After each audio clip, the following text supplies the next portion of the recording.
بسم اللہ الرحمن الرحیم۔ السلام علیکم ورحمۃ اللہ وبرکاتہ۔ عزیز طلباء و طالبات، امید ہے کہ آپ سب اللہ تعالیٰ کے فضل و کرم سے خیر و عافیت سے ہوں گے۔ اللہ تعالیٰ آپ سب کو اپنی حفظ و امان میں رکھے، آمین۔ عزیز طلباء و طالبات، آج ہم باب صوم کے حصہ الف عہد نبوی کے ماہ و سال یعنی مدنی دور، نبی کریم صلی اللہ علیہ وآلہ وسلم بطور معاشرتی مصلح کے سبق نمبر 3 وصال نبوی صلی اللہ علیہ وآلہ وسلم کا بقیہ نصف مطالعہ کریں گے۔ عزیز طلباء و طالبات، نبی کریم صلی اللہ علیہ وآلہ وسلم نے وصال سے قبل جو وصیتیں فرمائی تھیں وہ یہ تھی: انصار سے حسن سلوک، حضرت امام حسن امام حسین سے حسن سلوک، نماز کی حفاظت اور زیر دست افراد سے حسن سلوک۔ عزیز طلباء و طالبات، اس کے بعد آپ صلی اللہ علیہ وآلہ وسلم کی وفات کے آخری لمحات کے بارے میں پڑھیں گے۔ اس کے بعد آپ صلی اللہ علیہ وآلہ وسلم کی تجہیز و تکفین کے بارے میں پڑھیں گے، اور آپ صلی اللہ علیہ وآلہ وسلم کی قبر مبارک کس نے تیار کی، آپ صلی اللہ علیہ وآلہ وسلم کو قبر مبارک میں کس نے اتارا، ان سب کے بارے میں آج ہم اپنے سبق میں پڑھیں گے۔ آئیے مطالعہ شروع کرتے ہیں۔ ہیڈنگ: نبی کریم صلی اللہ علیہ وآلہ وسلم کی وصیتیں۔ اسی دن حضرت اسامہ بن زید رضی اللہ تعالیٰ عنہ حاضر خدمت ہوئے۔ آپ خاتم النبیین صلی اللہ علیہ وآلہ وسلم نے ان کے لیے اشارے سے دعا فرمائی۔ نبی کریم صلی اللہ علیہ وآلہ وسلم اپنی بیماری کے ان ایام میں متعدد بار صحابہ اکرام رضی اللہ تعالیٰ عنہم سے مخاطب ہوئے اور انہیں مختلف وصیتیں فرمائیں۔ انصار کے ساتھ حسن سلوک کی وصیت فرمائی اور فرمایا کہ وہ میرے قلب و جگر ہیں، انہوں نے اپنی ذمہ داری پوری کی اور ان کے حقوق رہ گئے ہیں۔ نبی کریم صلی اللہ علیہ وآلہ وسلم نے اپنی وفات سے قبل ارشاد فرمایا: اللہ تعالیٰ نے اپنے ایک بندے کو دنیا اور اس کی رونقیں دکھائی ہیں، لیکن اس نے اپنے لیے آخرت کو پسند کیا ہے۔ حضرت ابوبکر صدیق رضی اللہ تعالیٰ عنہ نے جب یہ بات سنی تو وہ سمجھ گئے کہ وہ بندے خود رسول اللہ صلی اللہ علیہ وآلہ وسلم ہے۔ یہ سن کر حضرت ابوبکر صدیق رضی اللہ تعالیٰ عنہ رونے لگے۔ لوگوں نے حیران ہو کر ان کی طرف دیکھا، کیونکہ لوگ اس جملے کی گہرائی کو نہ سمجھ سکے تھے۔ نبی کریم صلی اللہ علیہ وآلہ وسلم نے وفات سے چند لمحے قبل سیدنا حسن رضی اللہ تعالیٰ عنہ اور سیدنا حسین رضی اللہ تعالیٰ عنہ کو بلا کر چوما اور ان کے ساتھ حسن سلوک کی وصیت فرمائی۔ پھر صحابہ اکرام رضی اللہ تعالیٰ عنہم کو نماز کی حفاظت اور زیر دست کا معنی ہے کمزور، عاجز یا ضعیف لوگ، افراد سے حسن سلوک کی وصیت فرمائی۔ ہیڈنگ: آپ صلی اللہ علیہ وآلہ وسلم کے آخری لمحات۔ جب آپ صلی اللہ علیہ وآلہ وسلم کے آخری لمحات کا آغاز ہوا تو اس وقت سر مبارک سیدہ عائشہ صدیقہ رضی اللہ تعالیٰ عنہا کی گود میں تھا۔ آپ رضی اللہ تعالیٰ عنہا کے بھائی حضرت عبد الرحمن بن ابی بکر رضی اللہ تعالیٰ عنہ ہاتھ میں مسواک لیے حاضر ہوئے۔ حضرت عائشہ رضی اللہ تعالیٰ عنہا نے مسواک کو نرم کیا۔ آپ صلی اللہ علیہ وآلہ وسلم نے مسواک فرمائی اور چھت کی طرف دیکھ کر انگلی کھڑی کی تو آپ صلی اللہ علیہ وآلہ وسلم کے آخری الفاظ تھے: اللہم بالرفیق الاعلیٰ۔ ترجمہ: اے اللہ مجھے بلند مرتبہ رفیق سے ملا دے۔ یہ الفاظ آپ صلی اللہ علیہ وآلہ وسلم نے 3 مرتبہ دہرائے اور آپ صلی اللہ علیہ وآلہ وسلم کا ہاتھ مبارک جھک گیا۔ جس وقت آپ صلی اللہ علیہ وآلہ وسلم اس دنیا سے تشریف لے گئے تو چاشت کا وقت تھا۔ ہیڈنگ: رسول اللہ صلی اللہ علیہ وآلہ وسلم کی تجہیز و تکفین کا مرحلہ۔ رسول اللہ صلی اللہ علیہ وآلہ وسلم کی تجہیز و تکفین کا مرحلہ آیا تو آپ صلی اللہ علیہ وآلہ وسلم کی وصیت کے مطابق غسل کے لیے مدینہ منورہ کے 7 کنووں سے پانی لایا گیا اور بیری کے پتے ڈال کر پانی گرم کیا گیا۔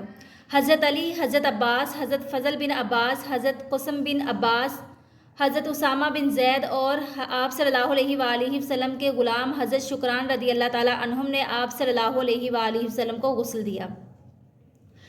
آپ صلی اللہ علیہ وآلہ وسلم کا جنازہ باقاعدہ جماعت کی شکل میں ادا نہیں کیا گیا، بلکہ لوگ گروہ در گروہ حاضر ہوتے رہے اور اللہ تعالیٰ کی حمد و ثنا، نبی کریم صلی اللہ علیہ وآلہ وسلم پر درود و سلام اور دعا کرتے رہے۔ جب اہل بیت اطہار اور صحابہ اکرام رضی اللہ تعالیٰ عنہم بارگاہ رسالت میں ہدیہ درود و سلام پیش کر چکے تو حضرت ابو طلحہ رضی اللہ تعالیٰ عنہ نے لحد والی بغلی قبر تیار کی۔ لحد میں اتارنے کا شرف حضرت علی، حضرت عباس، حضرت قسم بن عباس اور حضرت فضل بن عباس رضی اللہ تعالیٰ عنہم کو حاصل ہوا۔ تدفین کے بعد حضرت بلال رضی اللہ تعالیٰ عنہ نے نبی کریم صلی اللہ علیہ وآلہ وسلم کی قبر مبارک پر سہانے کی طرف سے پانی چھڑکا۔ حضرت عائشہ صدیقہ رضی اللہ تعالیٰ عنہا کے حجرے کو آپ صلی اللہ علیہ وآلہ وسلم کا مدفن بننے کا شرف حاصل ہوا۔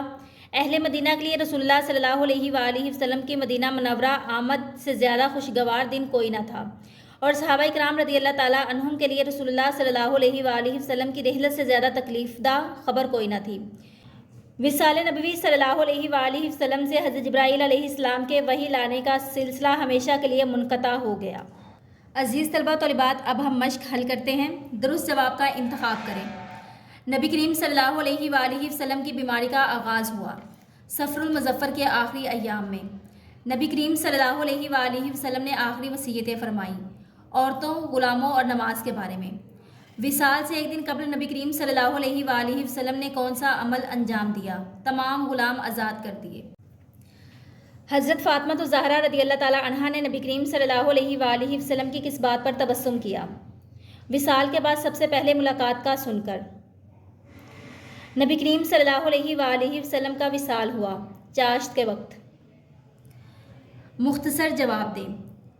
نبی کریم صلی اللہ علیہ وآلہ وسلم نے آخری لمحات میں کیا وصیت فرمائی؟ جواب: نبی کریم صلی اللہ علیہ وآلہ وسلم نے وفات سے چند لمحے قبل سیدنا حسن رضی اللہ تعالیٰ عنہ اور سیدنا حسین رضی اللہ تعالیٰ عنہ کو بلا کر چوما اور ان کے ساتھ حسن سلوک کی وصیت فرمائی۔ پھر صحابہ کرام رضی اللہ تعالیٰ عنہم کو نماز کی حفاظت اور زیر دست افراد سے حسن سلوک کی وصیت فرمائی۔ نبی کریم صلی اللہ علیہ وآلہ وسلم کی لحد مبارک کس نے تیار کی؟ جواب: حضرت ابو طلحہ رضی اللہ تعالیٰ عنہ نے لحد والی بغلی قبر تیار کی۔ اس طلبہ طالبات آپ جواب لکھیں کہ آپ صلی اللہ علیہ وآلہ وسلم کی قبر مبارک حضرت ابو طلحہ رضی اللہ تعالیٰ عنہ نے تیار کی۔ نبی کریم صلی اللہ علیہ وآلہ وسلم کو کس نے قبر مبارک میں اتارا؟ جواب: لحد میں اتارنے کا شرف حضرت علی، حضرت عباس، حضرت قاسم بن عباس اور حضرت فضل بن عباس رضی اللہ تعالیٰ عنہم کو حاصل ہوا۔ صحابہ کرام رضی اللہ تعالیٰ عنہم نے نبی کریم صلی اللہ علیہ وآلہ وسلم کی نماز جنازہ کس طرح ادا کی؟ آپ صلی اللہ علیہ وآلہ وسلم کا جنازہ باقاعدہ جماعت کی شکل میں ادا نہیں کیا گیا، بلکہ لوگ گروہ در گروہ حاضر ہوتے رہے اور اللہ تعالیٰ کی حمد و ثنا، نبی کریم صلی اللہ علیہ وآلہ وسلم پر درود و سلام اور دعا کرتے رہے۔ وصال کے وقت نبی کریم صلی اللہ علیہ وآلہ وسلم کی زبان مبارک پر کون سے کلمات تھے؟ جواب: آپ صلی اللہ علیہ وآلہ وسلم کے آخری الفاظ تھے اللہم بالرفیق الاعلیٰ، ترجمہ: اے اللہ مجھے بلند مرتبہ رفیق سے ملا دے۔ یہ الفاظ آپ صلی اللہ علیہ وآلہ وسلم نے 3 مرتبہ دہرائے۔ تفصیلی جواب دیں۔ وصال نبوی صلی اللہ علیہ وآلہ وسلم پر نوٹ تحریر کریں۔ عزیز طلبہ و طالبات، آپ نے وصال نبوی صلی اللہ علیہ وآلہ وسلم مکمل سبق کو ہیڈنگز کے ساتھ تفصیلی جواب میں لکھنا ہے، اور آپ نے مکمل سبق کے مختصر سوالات کو اچھے سے ذہن نشین کرنا ہے۔ دعاؤں میں یاد رکھیے گا۔ اللہ حافظ۔